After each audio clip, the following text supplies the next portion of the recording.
Hello à tous. Hello. C'est Yann et Lola, on est en tour du monde et actuellement à Medellín en Colombie. Eh oui, la deuxième plus grosse ville du du pays. pays. Et pour l'instant, on trouve ça mieux que Bogota. C'est plus sympa.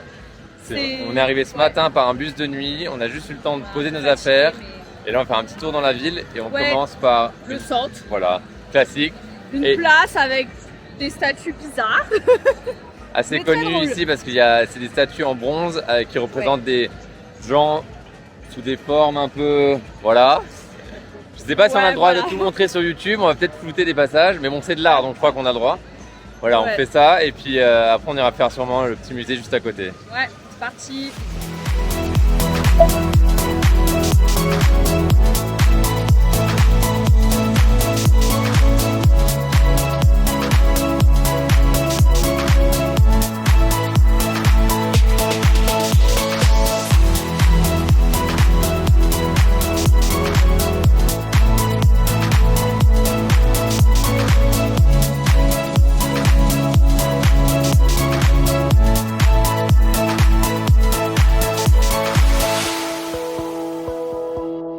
Bon, je crois que ma préférée c'est quand même celle-ci. Hein.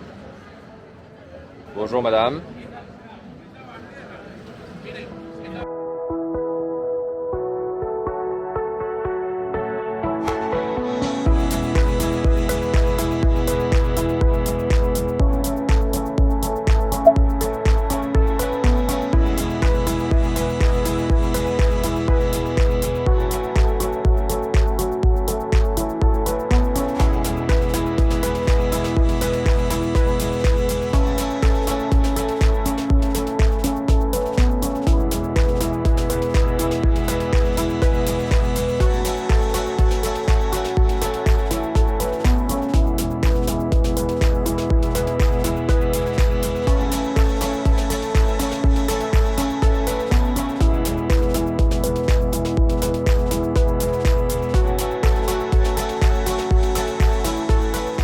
On vient de sortir de l'exposition Botero là. C'est un artiste colombien né à Medellín. On n'avait pas le droit de prendre de photos et de vidéos malheureusement, mais vous voyez les statues dehors? Et ben, c'est lui. Imaginez ce que ça fait en peinture. Il a une petite préférence pour le gros, on va dire. C'est très drôle. Enfin, moi, ça m'a fait rire. On va vous mettre quelques photos et vidéos enfin surtout photos de tableaux. On va trouver sur internet. Voilà, pour vous rendiez compte du style du gars et que vous vous demandiez si vous aimeriez avoir ça dans votre salon.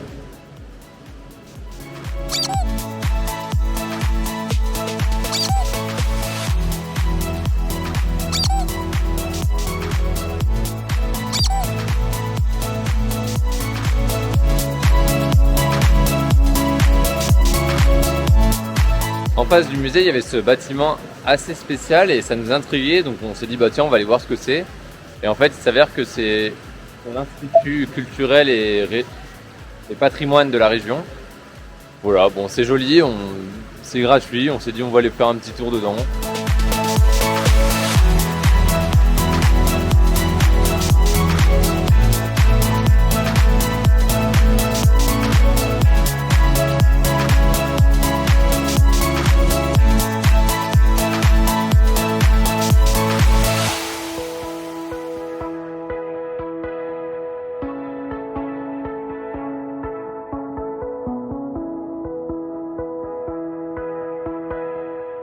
Ouais, c'est rigolo comme bâtiment, il y a un peu de tout, il y a des gens qui bossent avec des bureaux, il y a une bibliothèque là derrière nous, il y a une terrasse là-haut avec une belle vue sur la ville. Ouais, c'est un ensemble de choses culturelles.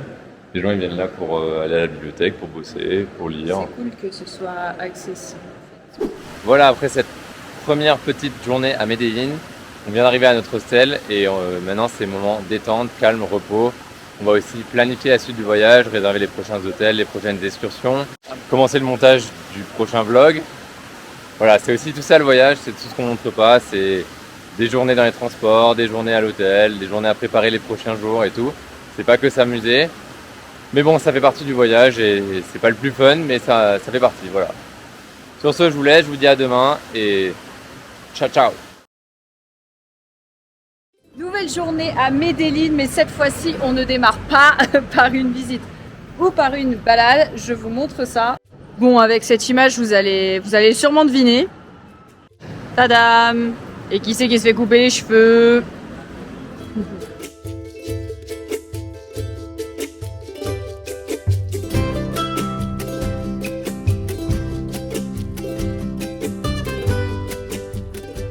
Bon, et pour moi, si vous vous posez la question, sachez que la dernière fois que je me suis fait couper les cheveux, c'était par ma mère et c'était donc juste avant qu'on parte.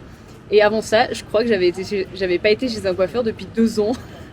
Donc je pense pas à aller me faire couper les cheveux pendant ce tour du monde en fait. Voilà. Regardez-moi ce BG. Bon, on n'a pas l'habitude en vrai de cette coupe, hein. Ça fait un peu premier de la classe, mais bon.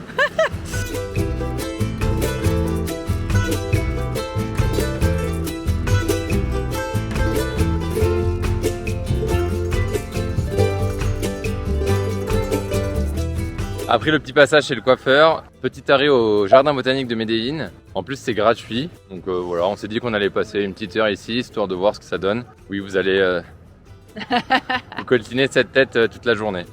Aujourd'hui, pas de casquette, on fait honneur à la magnifique coupe du coiffeur.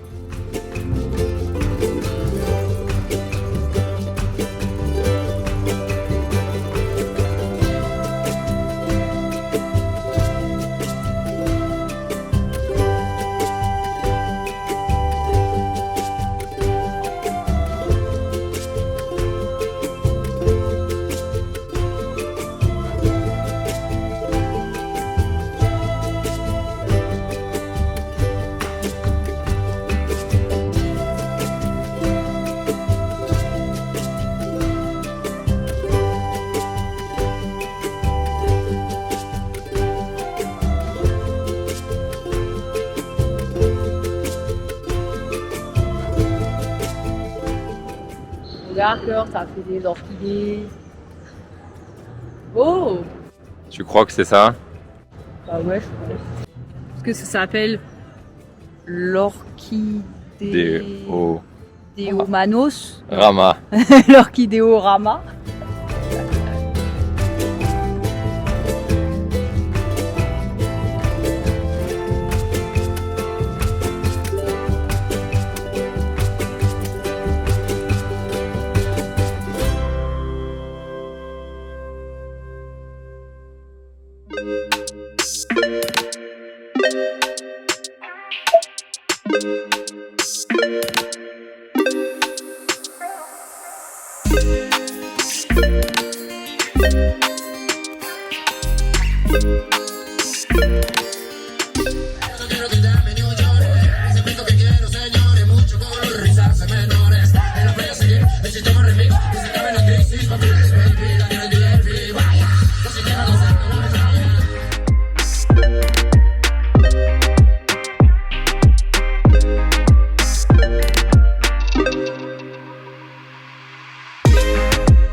On est avec Onofré, notre guide, pour faire un tour de la Comuna 13, qui est l'ancien quartier très dangereux de Medellín et qui est devenu très touristique.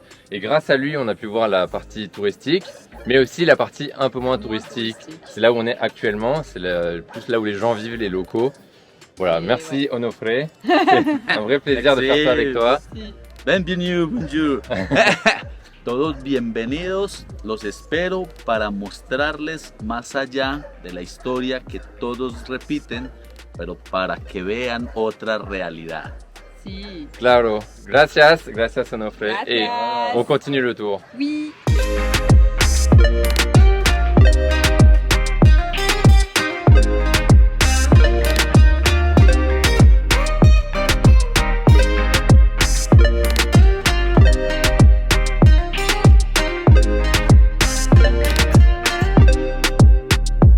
Là, j'étais en train de faire le drone et ils sont arrivés. Et en fait, c'est un groupe de musique d'ici, de la Comuna 13, qui est La Voz Comuna 13. Et du coup, c'est un groupe de rap d'ici. Ils sont trop sympas. On a pris des vidéos avec eux. Et là, ils veulent vous faire une petite présentation de ce qu'ils font. C'est parti.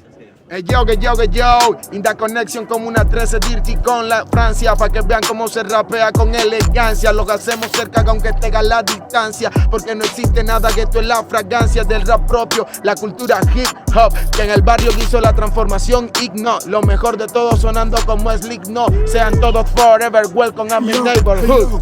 Comment ça va, comment tu t'appelles? Jimapé, la voz es tres, jugando como Kylian Mbappé. Insalebu, sei la musique, un poco de rap aquí en los países. Yo soy la voz y mi parcero es Raíces. Raíces. Dip, dip, dip, yo. On vient de quitter notre guide Onofré. Bon, on a eu beaucoup de chance. En fait, on a été tout seul avec lui. Exactement. Normalement, il fait des groupes. C'est privé là. Voilà. Normalement, il est avec des gens, mais là, on a eu la chance aujourd'hui, il avait personne, donc il avait que pour nous. Il connaît très bien le lieu parce qu'il est né ici, il a grandi ici. Exactement. Il nous a emmenés dans des endroits que les touristes ne vont jamais d'habitude. Et c'est le seul guide qui fait ça apparemment, donc on a eu beaucoup de chance.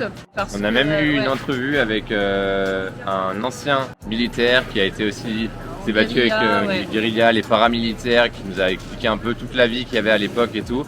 Ouais, beaucoup de violence quand même. Voilà. C'était dur, mais il nous a bien raconté que avant c'était la guerre, puis il voyait des gens mourir, enfin c'était très particulier et que ce quartier s'est transformé vraiment d'un coup. Ouais, et aujourd'hui, parce qu'il y a plein de touristes partout et on n'a pas du tout l'impression qu'avant c'était comme ça. Voilà. Si jamais vous êtes de passage à Medellín, on vous met le lien du guide en description, comme ça vous pouvez le contacter, il est vraiment top. Il s'appelle Onofré. Et là il est temps pour nous de manger. On s'est pris une petite pizza. Une bonne pizza. Voilà. On a faim. On va prendre le métro câble pour avoir une vue de la ville de nuit. C'est marrant parce que moi j'avoue j'ai jamais pris ça. À part au ski.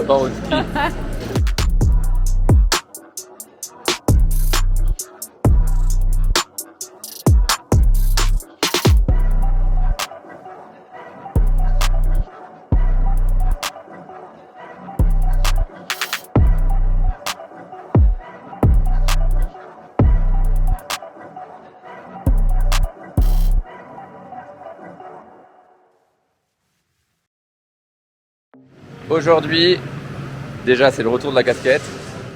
Oui, pas pour moi. Et on va faire un walking tour de la ville, du centre-ville. Ouais, de la Candelaria, ça a le même nom qu'à Bogota. C'est ça, le centre-ville. Ça va prendre 2-3 heures et puis on ne sait pas trop à quoi s'attendre. On a été recommandé de faire ça parce que c'est sympa, on apprend plein de choses sur la ville. Le petit-déj.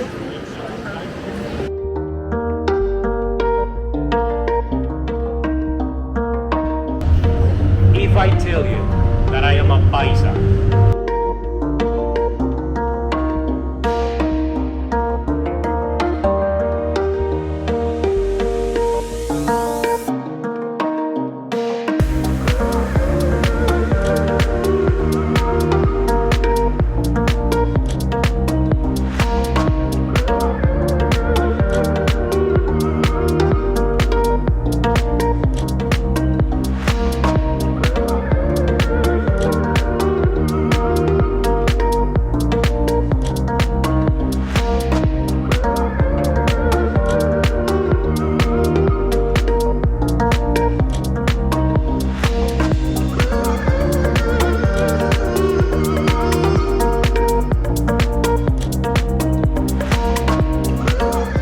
Là, on est dans l'ancien palais de justice de Medellín. Il a été déplacé sur une autre place un peu plus loin. Et franchement, c'est très beau. Ça a été designé par un artiste belge, un architecte belge. Architecte.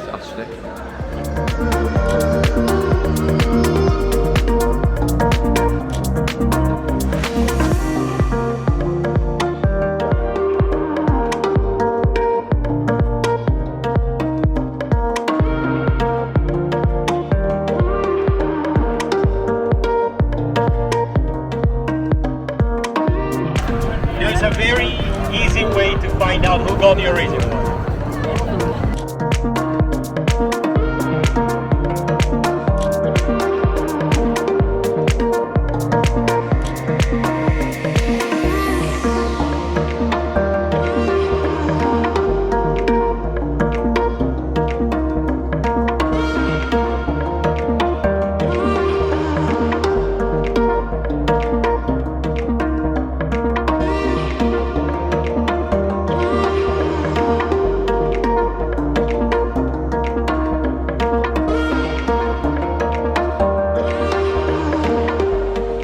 Là, on se dirige vers la Casa de la Memoria.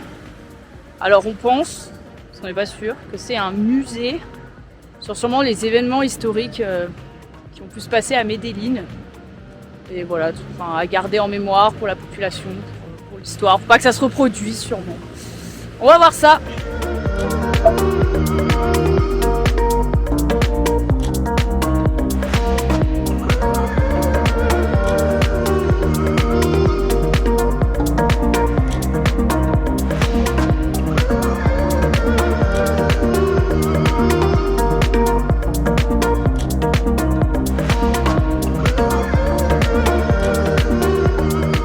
On vient de sortir de la Casa de la Memoria, c'était vachement bien fait, vachement complet. En plus, c'était même traduit en français, enfin espagnol, anglais, français, donc c'était plutôt cool pour comprendre. Ça récapitulait un peu tout ce qui s'est passé en Colombie, à Antioquia et à Medellín, toute l'histoire du passé. Je pense que là, le témoignage. Voilà. Donc là, je pense qu'avec hier le guide, ce matin le nouveau guide et la Casa de la Mémoire, là, je pense qu'on est calé sur l'histoire de la Colombie et surtout à Medellín. N'hésitez pas à nous poser des questions en commentaire, on est incollables. Aujourd'hui on va à Guatapé, c'est un petit village à 2 heures de Medellín. Là on est dans le bus, il part dans 10 minutes. Ouais. Et on a le petit déj. Parce qu'il est tôt, quand même.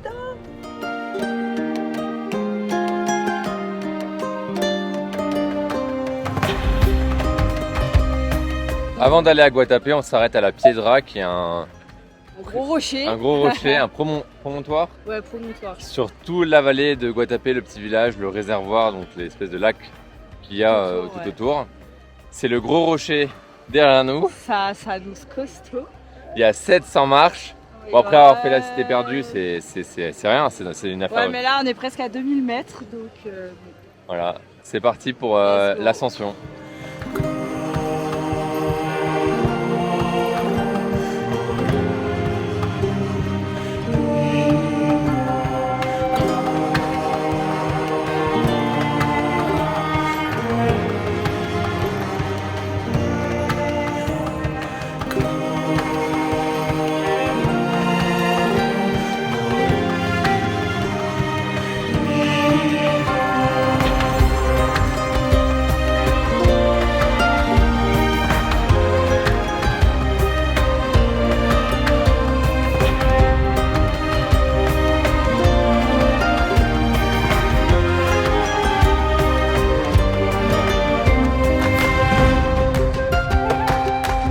Ça y est. C'était pas si dur en vrai. On est arrivé en haut, on a mis 15 minutes. Ouais, ça va. Maintenant on profite de la vue. Les Colombiens galéraient plus que nous. Donc on est bon.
Ça y est, on vient de descendre dans le petit village de Guatapé et c'est déjà trop mime, j'adore, c'est magnifique, c'est hyper coloré et il y a des dessins partout.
Ça y est, on est à la gare de transport de Medellín. On part direction le sud, la région du café. Ça sera pour la prochaine vidéo. Exactement. Si tu as aimé cette vidéo sur Medellín et sur Guatapé, surtout n'hésite pas à liker la vidéo, à laisser un commentaire, à partager et évidemment à t'abonner à la chaîne, c'est évident. L'aventure continue, on se dit à très vite pour la suite. Bisous bisous.